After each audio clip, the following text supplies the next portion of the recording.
Hi hello everyone, ನಾನು ನಿಮ್ಮ ಪ್ರೀತಿಯ ಸಾಬುಗೌಡ ನಾಯಕ್ ಸರ್. ವಿದ್ಯಾರ್ಥಿಗಳೇ, ಇಂದಿನ ವಿಡಿಯೋದಲ್ಲಿ ನಾವು NMMS ಪರೀಕ್ಷೆಯ ಬಗ್ಗೆ ಸಂಪೂರ್ಣವಾದ ಮಾಹಿತಿಯನ್ನು ತಿಳಿದುಕೊಳ್ಳೋಣ. NMMS ಪರೀಕ್ಷೆಗೆ ಯಾರು ಅರ್ಹರು, NMMS ಪರೀಕ್ಷೆಯ ಬಗ್ಗೆ ಸಂಕ್ಷಿಪ್ತ ಮಾಹಿತಿ ಹಾಗೂ NMMS ಪರೀಕ್ಷೆಯನ್ನು ಬರೆಯಲು ಇರುವಂಥ ಮಾನದಂಡಗಳೇನು, NMMS ಪರೀಕ್ಷೆಯ ವೇಳಾಪಟ್ಟಿ ಯಾವುದು ಹಾಗೂ NMMS ಪರೀಕ್ಷೆಯ ಅರ್ಜಿ ಸಲ್ಲಿಸಲು ಇರುವಂಥ ನಿಬಂಧನೆಗಳೇನು ಹಾಗೂ NMMS ಪರೀಕ್ಷೆಯ ಒಂದು ಕೊನೆಯ ದಿನಾಂಕ, ಅರ್ಜಿ ಸಲ್ಲಿಸಲು ಇರುವಂಥ ಕೊನೆಯ ದಿನಾಂಕವನ್ನು ಕುರಿತು ಸಂಪೂರ್ಣ ಮಾಹಿತಿಯನ್ನು ಇಂದಿನ ವಿಡಿಯೋದಲ್ಲಿ ನಾವು ತಿಳಿದುಕೊಳ್ಳಲಿದ್ದೇವೆ. ನೀವೇನಾದರೂ ಹೊಸಬರಾಗಿದ್ದರೆ ನಮ್ಮ ಚಾನಲನ್ನು ಸಬ್ಸ್ಕ್ರೈಬ್ ಮಾಡಿ, ಈ ವಿಡಿಯೋವನ್ನು ಶೇರ್ ಮಾಡಿ, ಲೈಕ್ ಮಾಡಿ. Let start hour video. ಬನ್ನಿ ವಿದ್ಯಾರ್ಥಿಗಳೇ, ಈ ಪರೀಕ್ಷೆಯ ಬಗ್ಗೆ ಮಾಹಿತಿಯನ್ನು ತಿಳಿದುಕೊಳ್ಳೋಣ. ಶಾಲಾ ಶಿಕ್ಷಣ ಇಲಾಖೆ, ಕರ್ನಾಟಕ ಶಾಲಾ ಗುಣಮಟ್ಟ ಮೌಲ್ಯಾಂಕನ ಮತ್ತು ಅಂಗೀಕರಣ ಪರಿಷತ್ತು ಇವರ ಒಂದು ಸುತ್ತೋಲೆಯ ಪ್ರಕಾರ ವಿಷಯ ಏನು ಅಂದರೆ 2024-25ನೇ ಸಾಲಿನ ನ್ಯಾಷನಲ್ ಮೀನ್ಸ್ ಕಮ್ ಮೆರಿಟ್ ವಿದ್ಯಾರ್ಥಿ ವೇತನ, national means come merit scholarship NMMS ಪರೀಕ್ಷೆಗೆ ಆನ್ಲೈನ್ ಮೂಲಕ ಅರ್ಜಿ ಸಲ್ಲಿಸುವ ಬಗ್ಗೆ ನಮಗೆ ಇಲ್ಲಿ ಮಾಹಿತಿಯನ್ನು ಕೊಟ್ಟಲಾಗಿದೆ. ಈ ಮಾಹಿತಿಯನ್ನು ಕುರಿತು ನಾವು ಇವತ್ತು ತಿಳಿದುಕೊಳ್ಳೋಣ. ಮೊದಲದಾಗಿ 2024-25ನೇ ಸಾಲಿನಲ್ಲಿ ನ್ಯಾಷನಲ್ ಮೀನ್ಸ್ ಕಮ್ ಮೆರಿಟ್ ವಿದ್ಯಾರ್ಥಿ ವೇತನವನ್ನು ಈ national merit means scholarship NMMS ಪರೀಕ್ಷೆಯನ್ನು ಉಲ್ಲೇಖ 1ರಲ್ಲಿನ ಡಿಪಾರ್ಟ್ಮೆಂಟ್ ಆಫ್ ಸ್ಕೂಲ್ ಎಜುಕೇಷನ್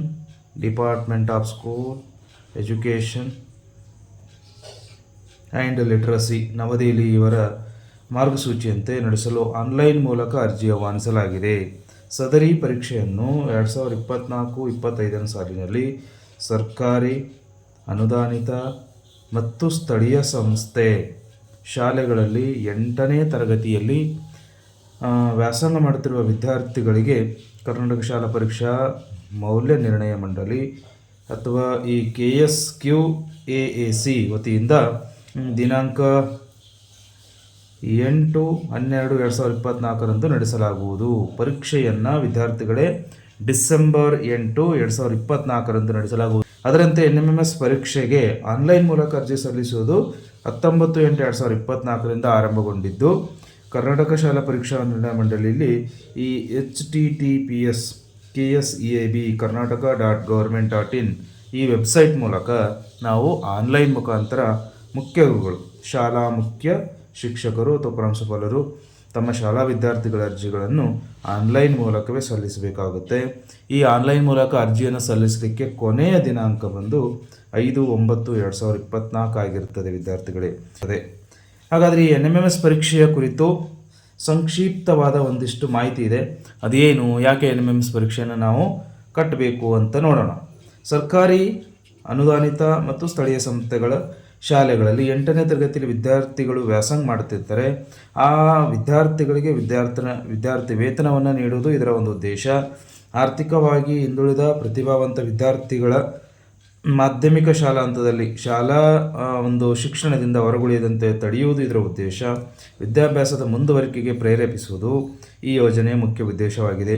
ಸದರಿ ಪರೀಕ್ಷೆಯನ್ನು ಕನ್ನಡ, ಇಂಗ್ಲಿಷ್, ಉರ್ದು, ಮರಾಠಿ, ತೆಲುಗು ಮಾಧ್ಯಮಗಳಲ್ಲಿ ನಡೆಸುತ್ತಿದ್ದು, ಈ ಪರೀಕ್ಷೆಯನ್ನು ಕರ್ನಾಟಕ ಶಾಲಾ ಪರೀಕ್ಷಾ ನಿರ್ಣಯ ಮಂಡಳಿಯ KSQAAC ವತಿಯಿಂದ ತಾಲೂಕಾ ಕೇಂದ್ರಗಳಲ್ಲಿ ನಡೆಸಲಾಗುವುದು. ನಿಮ್ಮ ಯಾವ್ಯಾವ ತಾಲೂಕಿದೆ ಆ ತಾಲೂಕಿನಲ್ಲಿಯೇ ನೀವು ಒಂದು ಪರೀಕ್ಷೆಗಳನ್ನು ಅಟೆಂಡ್ ಮಾಡ್ಬೋದು. ದೂರ ಅಥವಾ ಯಾವುದೇ ಜಿಲ್ಲಾ ಕೇಂದ್ರಗಳಿಗೆ ಹೋಗ್ಬೇಕನ್ನುವಂಥ ಒಂದು ಯಾವುದೇ ಚಿಂತನೆ ಇಲ್ಲಿ ಇರುವುದಿಲ್ಲ. ಆ್ಯಂಡ್ ಈ ಅರ್ಹತೆ, ಈ ಒಂದು ಪರೀಕ್ಷೆಗೆ ಯಾರೆಲ್ಲ ಎಲಿಜಿಬಲ್ ಇದ್ದಾರೆ, ಯಾರು ಅರ್ಹತೆ ಅಂತಂದರೆ ಆಗಲೇ ಹೇಳಿದಂಗೆ ಸರ್ಕಾರಿ, ಅನುದಾನಿತ ಮತ್ತು ಸ್ಥಳೀಯ ಸಂಸ್ಥೆಗಳ ಶಾಲೆಯಲ್ಲಿ 2024-25ನೇ ಸಾಲಿನಲ್ಲಿ 8ನೇ ತರಗತಿಯಲ್ಲಿ ಆ ವಿದ್ಯಾರ್ಥಿಗಳು ವ್ಯಾಸಂಗ ಮಾಡ್ತಿರಬೇಕು. ಅಂಥವರು ಮಾತ್ರ NMMS ಪರೀಕ್ಷೆಯನ್ನು ಬರೀಲಿಕ್ಕೆ, ಅರ್ಜಿಯನ್ನು ಸಲ್ಲಿಸಲಿಕ್ಕೆ ಅರ್ಹರಾಗಿರ್ತಾರೆ. ಇನ್ನು ವಸತಿಯುತ ಶಾಲೆಗಳೇನಿರ್ತವೆ ಆ ಶಾಲೆಯ ಮಕ್ಕಳು ಆ ಅರ್ಜಿಯನ್ನು ಸಲ್ಲಿಸಲಿಕ್ಕೆ, ಈ ಪರೀಕ್ಷೆಯನ್ನು ಬರಲಿಕ್ಕೆ ಅರ್ಹರಿರುವುದಿಲ್ಲ. ಉದಾಹರಣೆಗೆ ಮೊರಾರ್ಜಿ ಶಾಲೆ, ಕಿತ್ತೂರಾಣಿ ಚೆನ್ನಮ್ಮ, ನವೋದಯ, ವಾಜಪೇಯಿ ಶಾಲೆ, ಏಕಲವ್ಯ, KGBV, ಅಂಬೇಡ್ಕರ್ ವಸತಿ ಶಾಲೆ ಇತ್ಯಾದಿ. ಹಾಗೆ ಕೇಂದ್ರೀಯ ವಿದ್ಯಾಲಯ, ಸೈನಿಕ ಶಾಲೆಯ ವಿದ್ಯಾರ್ಥಿಗಳು ಕೂಡ ಈ ಪರೀಕ್ಷೆಗೆ ಅರ್ಹರಾಗಿರುವುದಿಲ್ಲ ಅನ್ನೋದನ್ನು ನಾವಿಲ್ಲಿ ತಿಳಿದುಕೊಳ್ಬೇಕು. ಇನ್ನು ಮುಂದಿನದಾಗಿ NMMS ಪರೀಕ್ಷೆಗೆ ಅರ್ಜಿ ಸಲ್ಲಿಸಲು ಇರುವಂಥ ಒಂದು ನಿಬಂಧನೆಗಳೇನು? ಪರೀಕ್ಷೆಗೆ ಅರ್ಜಿ ಸಲ್ಲಿಸಲು ವಿದ್ಯಾರ್ಥಿಗಳು ಸರ್ಕಾರಿ ಅನುದಾನಿತ ಸ್ಥಳೀಯ ಸಂಸ್ಥೆಯ ಶಾಲೆಗಳಲ್ಲಿ ರೆಗ್ಯುಲರ್ ವಿದ್ಯಾರ್ಥಿಯಾಗಿ 8ನೇ ತರಗತಿಯಲ್ಲಿ ವ್ಯಾಸಂಗ ಮಾಡ್ತಿರಬೇಕು. 1ನೇ ಪಾಯಿಂಟ್. 2ನೇದು, ಅರ್ಜಿ ಸಲ್ಲಿಸಬೇಕು ವಿದ್ಯಾರ್ಥಿಗಳು 7ನೇ ತರಗತಿಯ ಪರೀಕ್ಷೆಯಲ್ಲಿ ಸಾಮಾನ್ಯ ವರ್ಗ ಮತ್ತು ಇತರೆ ಹಿಂದುಳಿದ ವರ್ಗದ ವಿದ್ಯಾರ್ಥಿಗಳು 55% ಅಂಕ ಗಳಿಸಿರಬೇಕು. ಆ್ಯಂಡ್ ಪರಿಶಿಷ್ಟ ಜಾತಿ ಮತ್ತು ಪಂಗಡದ ವಿದ್ಯಾರ್ಥಿಗಳು 50% ಅಂಕಗಳನ್ನು ಪಡೆದು ಪಾಸಾಗಿರಬೇಕು 7ನೇ ಕ್ಲಾಸ್. ಹಾಗೆ ಪೋಷಕರ ವರಮಾನ ವಾರ್ಷಿಕವಾಗಿ 3,50,000 ಮೀರಿರಬಾರ್ದು ಅನ್ನುವಂಥದ್ದು. ಆ್ಯಂಡ್ ಮುಖ್ಯವಾಗಿ ಈ ಪರೀಕ್ಷೆ ಯಾವ ರೀತಿ ಇರುತ್ತೆ, ಪರೀಕ್ಷೆಯ ಒಂದು ಮೆಥಡ್ ಹೇಗಿರುತ್ತೆ ಅನ್ನೋದು ತಿಳ್ಕೊಳ್ಳೋದು ಕೂಡ ಬಹಳ ಮುಖ್ಯ. ಪರೀಕ್ಷೆಯಲ್ಲಿ 2 ಪತ್ರಿಕೆಗಳಿರ್ತವೆ, ಪತ್ರಿಕೆ 1 ಮತ್ತು ಪತ್ರಿಕೆ 2 ಎಂದು. ಪತ್ರಿಕೆ 1ರಲ್ಲಿ ಮಾನಸಿಕ ಸಾಮರ್ಥ್ಯದ ಪರೀಕ್ಷೆ, ಇದಕ್ಕೆ ಮೆಂಟಲ್ ಎಬಿಲಿಟಿ ಟೆಸ್ಟ್ ಅಂತೀವಿ, MAT. ಈ ಪತ್ರಿಕೆಯಲ್ಲಿ 90 ಬಹು ಆಯ್ಕೆ ಪ್ರಶ್ನೆಗಳಿರ್ತವೆ. ಪ್ರತಿ ಪ್ರಶ್ನೆಗೂ 1 ಅಂಕದಂತೆ ಅಂದರೆ 90 ಅಂಕಗಳಿರ್ತದೆ. ಈ ಪ್ರಶ್ನೆ ಪತ್ರಿಕೆ ವಿದ್ಯಾರ್ಥಿಗಳು ಕಾರಣ ನೀಡುವ, ವಿಶ್ಲೇಷಿಸುವ, ಸಂಶ್ಲೇಷಿಸುವ ಇತ್ಯಾದಿ ಸಾಮರ್ಥ್ಯಗಳನ್ನು ಅಳೆಯುವ ಪ್ರಶ್ನೆಗಳನ್ನು ಇದು ಒಳಗೊಂಡಿರುತ್ತದೆ. ಹಾಗೆ ಪತ್ರಿಕೆ 2ರಲ್ಲಿ ವ್ಯಾಸಂಗಿಕ ಪ್ರವೃತ್ತಿ ಪರೀಕ್ಷೆ, ಸ್ಕಾಲಸ್ಟಿಕ್ ಆಪ್ಟಿಟ್ಯೂಡ್ ಟೆಸ್ಟ್ ಅಂತ ಕರಿತೀವಿ, SAT. ಈ ಪತ್ರಿಕೆಯಲ್ಲಿ 90 ಅಂಕಗಳಿಗೆ 90 ಬಹು ಆಯ್ಕೆ ಪ್ರಶ್ನೆಗಳಿರ್ತವೆ. ವಿದ್ಯಾರ್ಥಿಗಳೇ ನೋಡಿರಿ, 2 ಪತ್ರಿಕೆಯಲ್ಲಿ ಕೂಡ 90 ಪ್ರಶ್ನೆಗಳು ಅಂದರೆ ಎಲ್ಲ ಪ್ರಶ್ನೆಗಳು 1 ಅಂಕಕ್ಕೆ. ಜೊತೆಗೆ ಪತ್ರಿಕೆ 1 ಮತ್ತು ಪತ್ರಿಕೆ 2ರಲ್ಲಿ ಕೂಡ ಬಹು ಆಯ್ಕೆ ಮಾದರಿ, ಮಲ್ಟಿಪಲ್ ಚಾಯ್ಸ್ ಅಂತ ಏನು ಕರಿತೀವಿ, ಆ ರೀತಿಯಾದಂಥ ಪ್ರಶ್ನೆ ಪತ್ರಿಕೆ ಇಲ್ಲಿರುತ್ತೆ. ಆದರೆ ಪ್ರಶ್ನೆ ಪತ್ರಿಕೆ 1ರಲ್ಲಿ ಮೆಂಟಲ್ ಎಬಿಲಿಟಿ ಇರುವಂಥದ್ದು. ಅಲ್ಲಿ ಕಾರಣ ನೀಡೋದು, ವಿಶ್ಲೇಷಿಸುವುದು, ಸಂಶ್ಲೇಷಿಸುವುದು ಮತ್ತು ಸಾಮರ್ಥ್ಯಗಳನ್ನು ಅಳೆಯುವ ಪ್ರಶ್ನೆಗಳನ್ನು ಒಳಗೊಂಡಿರುತ್ತದೆ. ಇನ್ನು ಪೇಪರ್ 2ನಲ್ಲಿ ಪತ್ರಿಕೆ 2ರಲ್ಲಿ ಸ್ಕಾಲಸ್ಟಿಕ್ ಆಪ್ಟಿಟ್ಯೂಡ್ ಟೆಸ್ಟ್ ಅಂತ SAT. ಇದರಲ್ಲಿ 35 ಪ್ರಶ್ನೆಗಳು ವಿಜ್ಞಾನ ಸಂಬಂಧಪಟ್ಟಂಗೆ, ಅದರಲ್ಲಿ ಭೌತಶಾಸ್ತ್ರ, ರಸಾಯನಶಾಸ್ತ್ರ, ಜೀವಶಾಸ್ತ್ರ. ಇನ್ನು 35 ಪ್ರಶ್ನೆಗಳು ಸಮಾಜ ವಿಜ್ಞಾನ, ಅದರಲ್ಲಿ ಇತಿಹಾಸ, ಭೂಗೋಳ, ರಾಜ್ಯಶಾಸ್ತ್ರ, ಅರ್ಥಶಾಸ್ತ್ರ, ಸಮಾಜಶಾಸ್ತ್ರ ಮತ್ತು ವ್ಯವಹಾರ ಅಧ್ಯಯನವನ್ನು ಒಳಗೊಂಡಿರ್ತವೆ. ಹಾಗೆ ಇನ್ನು 20 ಪ್ರಶ್ನೆಗಳು ಗಣಿತ ವಿಷಯಕ್ಕೆ ಸಂಬಂಧಪಟ್ಟಂತೆ ಈ ಒಂದು ಪತ್ರಿಕೆ ಇರುವಂಥದ್ದು. ಹಾಗಾದರೆ 2024-25ನೇ ಸಾಲಿನ NMMS ಪರೀಕ್ಷೆಗೆ ನಿಗದಿಪಡಿಸಿದ ಪ್ರಶ್ನೆ ಪತ್ರಿಕೆಗಳು ಸ್ವಲ್ಪ ಮೇಲೆ ಆಲ್ರೆಡಿ ನೋಡಿದ್ದೀವಿ, ಮತ್ತೊಂದು ಸಲ ನೋಡೋದು.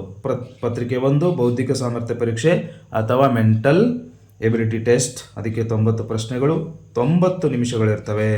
ಜೊತೆಗೆ ಪ್ರತಿ ಪ್ರಶ್ನೆಗೆ 1 ಅಂಕದಂತೆ 90 ಅಂಕಗಳು. ಭಾಳ ಮುಖ್ಯವಾಗಿ ನೀವು ಸಮಯವನ್ನು ನೋಡ್ಕೊಳ್ಬೇಕು, ಸಮಯದ ಕಡೆ ಗಮನ ಕೊಡಬೇಕು. ಯಾಕಂದರೆ 90 ಪ್ರಶ್ನೆಗಳು 90 ಅಂಕಗಳು ಇರೋದು ಕೂಡ 90 ನಿಮಿಷಗಳು. ಆ್ಯಂಡ್ ಪತ್ರಿಕೆ 2 ಕೂಡ ವ್ಯಾಸಂಗಿಕ ಪ್ರವೃತ್ತಿ ಆ್ಯಂಡ್ ಸ್ಕಾಲಸ್ಟಿಕ್ ಆಪ್ಟಿಟ್ಯೂಡ್ ಅಂತ ಕರಿತೀವಿ. ಇಲ್ಲಿ ಕೂಡ 90 ಪ್ರಶ್ನೆ 90 ನಿಮಿಷ. ಈ ಪ್ರತಿ ಒಂದು ಪ್ರಶ್ನೆಗೆ 1 ಅಂಕಗಳು. ಇಲ್ಲಿ ಅಂಕಗಳನ್ನು ಡಿವೈಡ್ ಮಾಡಿದ್ದಾರೆ. ವಿಜ್ಞಾನಕ್ಕೆ 35, ಸಮಾಜ ವಿಜ್ಞಾನಕ್ಕೆ 35, ಗಣಿತ ವಿಷಯಕ್ಕೆ 20, ಒಟ್ಟು 90 ಅಂಕಗಳನ್ನು 90 ಪ್ರಶ್ನೆಗಳನ್ನು ನೀಡಿರ್ತಾರೆ. ನಿಮಗೆ 90 ಅಂಕಗಳು ಕೂಡ ಇಲ್ಲಿ ಬರ್ತವೆ. ಹೀಗಾಗಿ ನಾವು ಸಮಯಕ್ಕೆ ಹೆಚ್ಚಿನ ಮಹತ್ವವನ್ನು ಕೊಟ್ಟರೆ ಈ ಪರೀಕ್ಷೆಯಲ್ಲಿ ಉತ್ತಮ ಅಂಕಗಳನ್ನು ಗಳಿಸಬಹುದು ವಿದ್ಯಾರ್ಥಿಗಳೇ. ಮಕ್ಕಳೇ, ಈಗ ಮುಂದಿನದಾಗಿ 2024-25ನೇ ಸಾಲಿನಲ್ಲಿ NMMS ಪರೀಕ್ಷೆಗೆ ನಿಗದಿಪಡಿಸಿರುವ ವೇಳಾಪಟ್ಟಿಯನ್ನು ನಾವು ನೋಡೋಣ. ಆಗಲೇ ಹೇಳಿದಂಗೆ ಡಿಸೆಂಬರ್ 8ನೇ ತಾರೀಕು 2024 ಭಾನುವಾರದಂದು ಈ ಪರೀಕ್ಷೆ ನಡೆಯುತ್ತೆ. 1ನೇ ಪತ್ರಿಕೆ ಬೌದ್ಧಿಕ ಸಾಮರ್ಥ್ಯ ಪರೀಕ್ಷೆ MAT or mental ability test ಬೆಳಿಗ್ಗೆ 10:30 12 ಗಂಟೆವರೆಗೂ ಒಟ್ಟು 90 ನಿಮಿಷಗಳ ಕಾಲ ಈ ಒಂದು ಪತ್ರಿಕೆ ನಡೆಯುತ್ತೆ. ವಿಕಲಚೇತನ, ಯಾರು ಹ್ಯಾಂಡಿಕ್ಯಾಪ್ಟ್ ಇರ್ತಾರೆ ಅಥವಾ ಡಿಸೇಬಿಲಿಟಿ ಇರ್ತಕ್ಕಂಥ ವಿದ್ಯಾರ್ಥಿಗಳು ಇರ್ತಾರೆ, ಅವರಿಗೆ 30 ನಿಮಿಷ ಹೆಚ್ಚುವರಿ ಸಮಯ ಕೊಡ್ತಾರಂತೆ.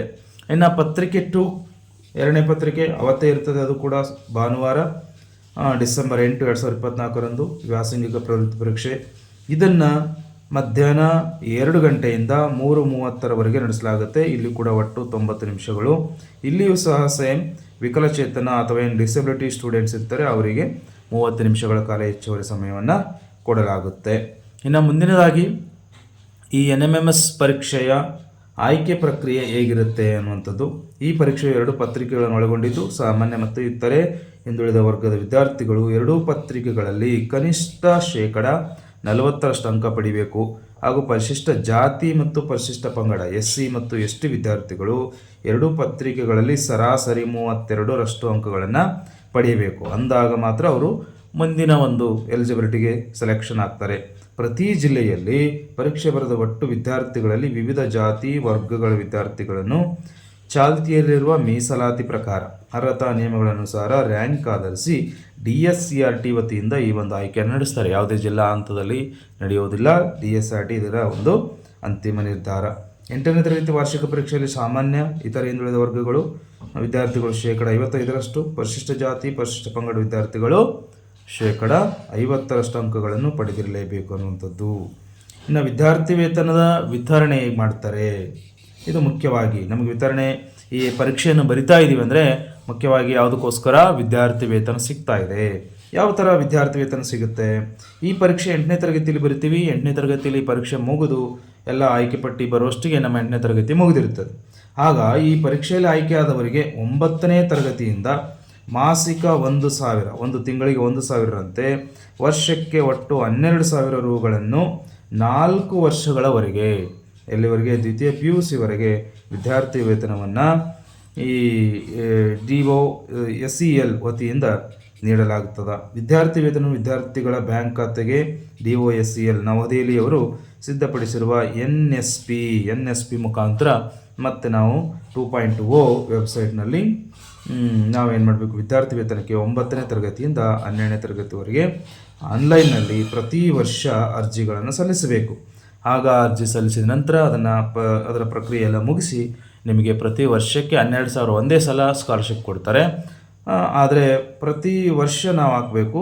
ಒಂದು ತಿಂಗಳಿಗೆ 1,000ರಂತೆ ವರ್ಷಕ್ಕೆ 12,000 9ನೇ ತರಗತಿ 10ನೇ ತರಗತಿ 11ನೇ ತರಗತಿ ಮತ್ತು 12ನೇ ತರಗತಿವರೆಗೆ ಈ 4 ವರ್ಷಗಳ ಕಾಲ ಈ ಒಂದು ವಿದ್ಯಾರ್ಥಿ ವೇತನವನ್ನು ನೀವು ಪಡೆದುಕೊಳ್ಬೋದು ವಿದ್ಯಾರ್ಥಿಗಳೇ.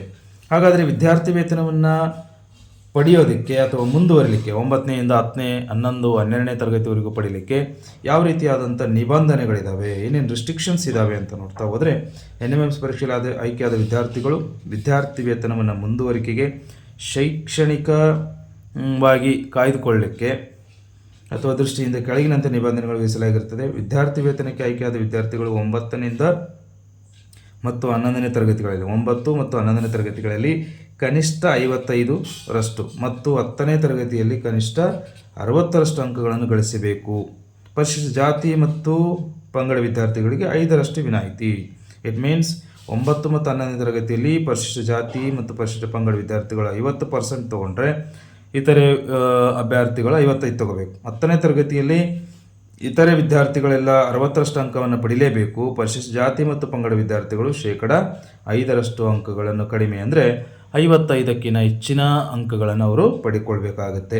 ವಿದ್ಯಾರ್ಥಿ ವೇತನ ಮುಂದುವರಿಕೆಗೆ ವಿದ್ಯಾರ್ಥಿಯು ಅಧ್ಯಯನ ನಡೆಸಿರುವ ತರಗತಿಯ ಫಲಿತಾಂಶ ಪ್ರಕಟವಾದ ನಂತರ 3 ತಿಂಗಳ ಒಳಗಾಗಿ ಮುಂದಿನ ತರಗತಿಗೆ ಆ ಮಕ್ಕಳು ಕಡ್ಡಾಯವಾಗಿ ಪ್ರವೇಶವನ್ನು ಪಡಿಬೇಕು. ಅಂದರೆ ಅವರಿಗೆ ಸ್ಕಾಲರ್ಶಿಪ್ ಬರುತ್ತೆ. ನೆಕ್ಸ್ಟ್ ಪಾಯಿಂಟ್ ಬಂದುಬಿಟ್ಟು ಆಯ್ಕೆಯಾದ ವಿದ್ಯಾರ್ಥಿಗಳು ಸರ್ಕಾರಿ ಅನುದಾನಿತ ಮತ್ತು ಸ್ಥಳೀಯ ಸಂಸ್ಥೆಗಳ ಶಾಲೆಗಳಲ್ಲಿ ಮಾತ್ರ ಅಥವಾ ಕಾಲೇಜಿನಲ್ಲಿ ಮಾತ್ರ ವಿದ್ಯಾಭ್ಯಾಸ ಮುಂದುವರಿಸಬೇಕು. ಪ್ರೈವೇಟ್ ಕಾಲೇಜಲ್ಲಿ ಶಾಲೆಗಳಲ್ಲಿ ಆ ವಿದ್ಯಾರ್ಥಿಗಳು ಅಭ್ಯಾಸ ಮಾಡ್ತಾ ಇದ್ದರೆ ಈ ಸ್ಕಾಲರ್ಶಿಪ್ ಅಥವಾ ಈ ಒಂದು ವಿದ್ಯಾರ್ಥಿ ವೇತನ ಪಡೀಲಿಕ್ಕೆ ಅರ್ಹರಿರುವುದಿಲ್ಲ. ವಿದ್ಯಾರ್ಥಿಯು 9, 10ನೇ 11ನೇ ತರಗತಿಯಲ್ಲಿ ಪ್ರಥಮ ಪ್ರಯತ್ನದಲ್ಲಿ ಫಸ್ಟ್ ಅಟೆಂಪ್ಟಲ್ಲೇ ತೇರ್ಗಡೆ ಆಗಬೇಕು. ಸೆಕೆಂಡ್ ಬಾರ್ ಥರ್ಡ್ ಬಾರ್ ಆಗೋದಕ್ಕೆ ಅವಕಾಶ ಇರೋದಿಲ್ಲ. ವಿದ್ಯಾರ್ಥಿಗಳು ಯಾವುದಾದ್ರೂ ಒಂದು ಯೋಜನೆಯು ವಿದ್ಯಾರ್ಥಿ ವೇತನವನ್ನು ಮಾತ್ರ ಪಡೀಲಿಕ್ಕೆ ಅರ್ಹರು. ಬೇರೊಂದು ಇದೇ NSP ಅಡಿಯಲ್ಲಿ ಮತ್ತೊಂದು ವಿಧವಾದ ಸ್ಕಾಲರ್ಶಿಪ್ಪನ್ನು ಪಡೀಲಿಕ್ಕೆ ಸಾಧ್ಯವಾಗುವುದಿಲ್ಲ. ಹಾಗೂ ITI ಡಿಪ್ಲೊಮೊ ಕೋರ್ಸ್ಗಳಲ್ಲಿ ವ್ಯಾಸಂಗ ಮಾಡುವವರು ಈ ವಿದ್ಯಾರ್ಥಿ ವೇತನವನ್ನು ಪಡೀಲಿಕ್ಕೆ ಅರ್ಹರಿಲ್ಲ. ವಿದೇಶಗಳಲ್ಲಿ ವ್ಯಾಸಂಗ ಮಾಡುವಂಥ ವಿದ್ಯಾರ್ಥಿಗಳು ಕೂಡ ಈ ಒಂದು ವಿದ್ಯಾರ್ಥಿ ವೇತನವನ್ನು ಪಡೀಲಿಕ್ಕೆ ಅರ್ಹರಾಗಿರುವುದಿಲ್ಲ. ಇಷ್ಟು ಈ ಒಂದು ವಿದ್ಯಾರ್ಥಿ ವೇತನದ ಮಾಹಿತಿ ವಿದ್ಯಾರ್ಥಿಗಳೇ. ಇದರಿಂದ ಎಲ್ಲ ವಿದ್ಯಾರ್ಥಿಗಳು ಬೇಗನೆ ಈ ಒಂದು ಕೊನೆಯ ದಿನಾಂಕದ ಒಳಗಾಗಿ ಎಲ್ಲ ವಿದ್ಯಾರ್ಥಿಗಳು ತಮ್ಮ ಅರ್ಜಿಗಳನ್ನು ಸಲ್ಲಿಸಿ ತಾವುಗಳು ಈ ಒಂದು ಸ್ಕಾಲರ್ಶಿಪ್ಪನ್ನು ಪಡೆದು ತಮ್ಮ ಒಂದು ಶೈಕ್ಷಣಿಕ ವಿದ್ಯಾಭ್ಯಾಸಕ್ಕೆ ಅನುಕೂಲವನ್ನು ಮಾಡಿಕೊಳ್ಬೇಕಾಗಿ ತಮ್ಮೆಲ್ಲರಿಗೂ ಶುಭಾಶಯಗಳು. ಈ ಒಂದು ಮಾಹಿತಿ ನಿಮಗೆ ಇಷ್ಟವಾಗಿದ್ದಲ್ಲಿ ನಮ್ಮ ಚಾನಲನ್ನು ಲೈಕ್ ಮಾಡಿ, ಶೇರ್ ಮಾಡಿ, ಸಬ್ಸ್ಕ್ರೈಬ್ ಮಾಡಿ ಎಂದು ತಮ್ಮೆಲ್ಲರಲ್ಲಿ ವಿನಂತಿಸಿಕೊಳ್ಳುತ್ತೇನೆ. ಧನ್ಯವಾದಗಳು.